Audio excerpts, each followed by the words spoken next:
வணக்கம் அனைவருக்கும். நல்லா இருக்கீங்களா?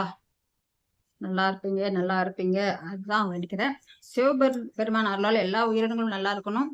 நோய் நொடி இன்றி வாழணும். சிவபெருமான் அது ஒண்ணு மட்டும் எல்லாத்துக்கும் அந்த ஒரு த்ரோன் பிச்சை எடுத்து போட்டுருங்களே!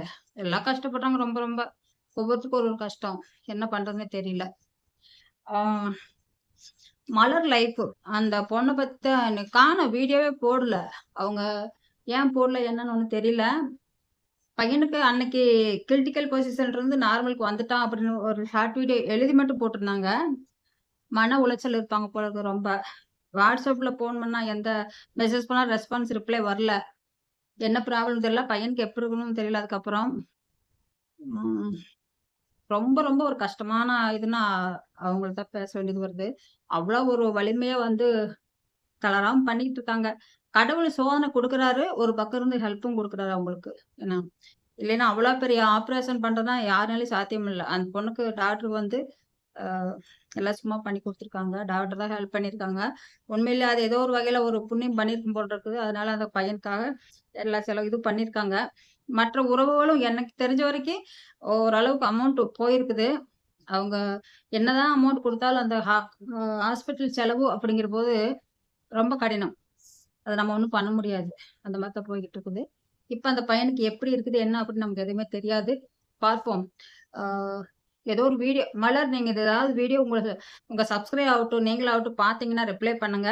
ஆ பையன் எப்படி இருக்கான்னு எனக்கு ஒண்ணுமே புரியல. நான் நெனச்சுக்கிட்டே இருக்கேன். அந்த குழந்தை எப்படி இருக்குது? நார்மலுக்கு வந்துச்சா? ஏன்னா, இங்க ஃபுல்லா அவரு கட் பண்ணி எடுத்துட்டாங்க.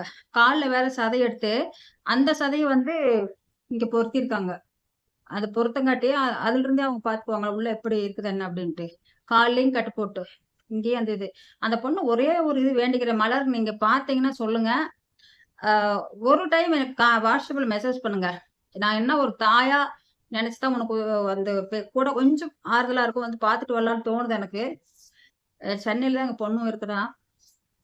கொஞ்சம் அந்த இதுக்கு ரிப்ளை பண்ணீங்கன்னா பரவால்ல. நான் WhatsAppல நெறைய மெசேஜ் போட்டிருக்கிறேன். ஆனா பார்க்கவும் இல்ல, ரிப்ளையும் பண்ணல. அதுக்கு மேல எனக்கு எப்படி சொல்றதுன்னு எனக்கும் தெரியல. கஷ்டமா இருக்குது. கண்டிப்பா உங்க பையன் ரெக்கவர் ஆகி நல்லா வருவாப்படி அந்த ஒரு நம்பிக்கை எனக்கு இருக்குது. நல்ல ஒரு பொசிஷனுக்கு வருவீங்க. கடவுள் நமக்கு என்ன குடுக்குறாரோ அத சந்தோஷமா ஏத்துக்கிட்டு வாழ்ந்தா அது போதும். அதுதான் உண்ம. நாம இன்னொரு பக்கம் போய் தாவி பெருசா போய் பண்ணிரலாம். இத விட நம்ம நல்லா சம்பாரிச்சிடலாம். அந்த வழியில போலாம், இந்த வழி போலாம்ன்னு தோணும் ஒவ்வொருத்தருக்கும். எங்க ரூ. 10 ஒரு வேலையா இருக்கட்டும், சேலரியா இருக்கட்டும், சாஃப்ட்வேர் இன்ஜினியர் ஆகட்டும், கூலி வேலை பண்ண யாரா இருந்தாலும், அவங்களுக்கு அடுத்த பக்கம் இருந்து ஒரு ரூ. 10 சேர்த்து வருதுன்னா அங்க தான் ஓடுவாங்க. மனிதனுடைய இயல்பு அது. நம்ம ஒண்ணும் பண்ண முடியாது. அந்த மாரி கண்டிப்பா நீங்க நல்ல ஒரு பொசிஷனுக்கு வருவீங்க. ஃபீல் பண்ண நல்லா சாப்பிடணும் மெயினு. தயவு செஞ்சு உங்களால முடிஞ்சதுன்னா, கமெண்ட்ட பார்த்துட்டு என்னுடைய WhatsApp பாருங்க. பார்த்தீங்கன்னா உங்களுக்கு தெரியும்.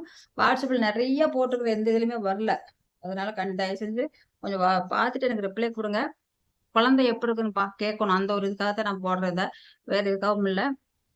குழந்தை நல்லா இருக்கும். ஆனா இருந்தாலும் எங்களுக்கு ஒரு ஆதங்கமா இருக்குது. பையன் எப்படி இருக்கானோ என்னமோ! அப்படின்னு ஒரு ஒரு ஆதங்கமா இருக்குது. முடிஞ்சா ஒரு ஷார்ட் வீடியோவாவது போடுங்க மலர். நன்றி, வணக்கம்.